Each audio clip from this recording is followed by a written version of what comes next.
As we walk and continue to go down this path, I want you to think for a minute. Remember that husband and wife I was talking about? Well, here they are again. Now they're walking. What was the thing that actually showed to the disciples, to Cleopas and his companion, who Jesus was? You know, it wasn't his teaching. It wasn't his showing the truth. It was something very common and very ordinary. Sitting down and breaking bread.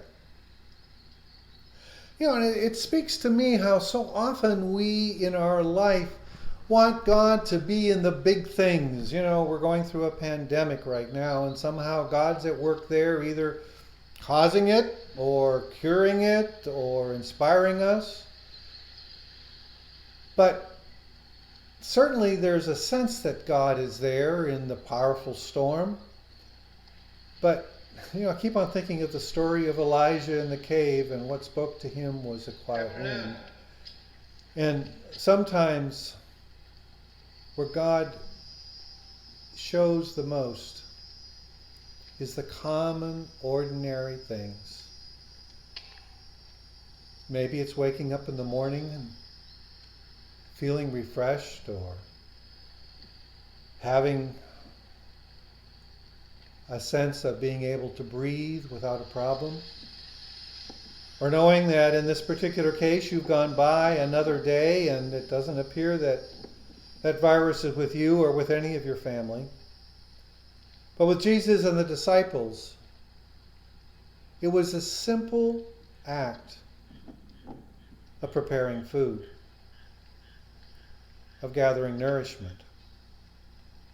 And you know, they were so excited that the disciples immediately got up and ran back to Jerusalem to tell everybody about what they have seen. But the interesting part about all of what they have seen was that they didn't believe them. We actually have an allusion to this same miracle in Luke and Mark. And Mark says, just in a couple of verses there at the end, in such a short way, as Mark always says everything in a very terse language, well, a couple of disciples went out and they saw Jesus in this place and they hurried back, but nobody believed them. So here you are now. This walk that we're taking today is just approximately about 3 miles long.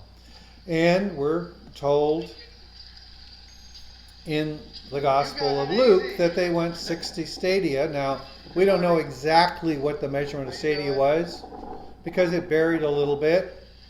But the person, well, we can sort of imagine it's between 10 and 12K, or approximately somewhere between 7 or 8 miles.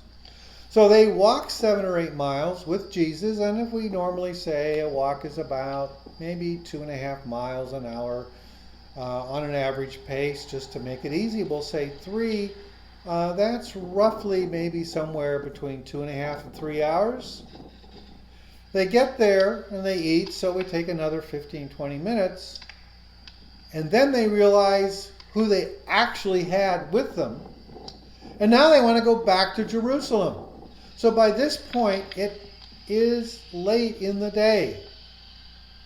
So they're now going to go and walk back in what's going to be another 3 or 4 hour walk. Now, I don't know about you, but if you've walked 7 miles recently, you know that in 7 miles, your body knows that it's done something. So now you're turning around and you're going all the way back.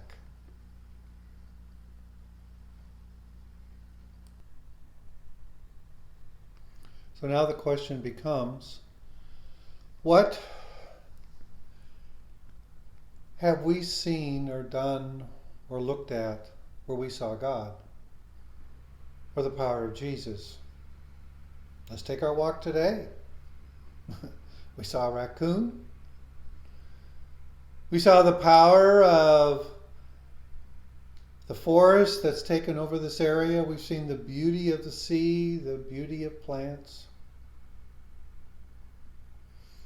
the gift of being able to walk, The transition of a beautiful place from an exclusive crowd to being public. The Word of God spoken. Music.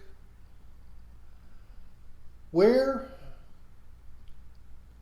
did God appear to you in this journey today?